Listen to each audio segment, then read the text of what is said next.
నేను మీ వార ఈరోజైతే మేము తిరుపతి వెళ్ళాం. తిరుపతిలో వెంకటేశ్వర స్వామి పాదాలు ఫస్ట్గా చూడాల్సిన స్వామివారి పాదాలట. సో దర్శించుకోవడానికి అయితే వెళ్ళాం. దారిలో కొబ్బరికాయ అయితే అమ్ముతున్నారు. ఒకటి తీసుకున్నాం. ఒకటి 50 రూపాయలంట. దాంట్లో ఒక కొబ్బరికాయ, 4 తులసి దళాలు, 2 గులాబీలు, ఒక హారతి కర్పూరం ఇచ్చారు.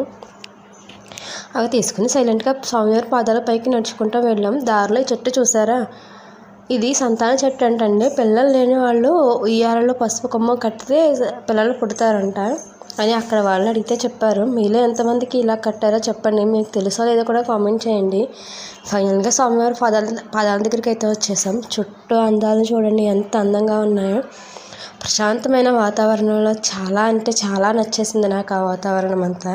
ఏదో తెలియని హాయి. అలా స్వామివారి పాదాలు దర్శించుకొని కిందకైతే వచ్చేసాం.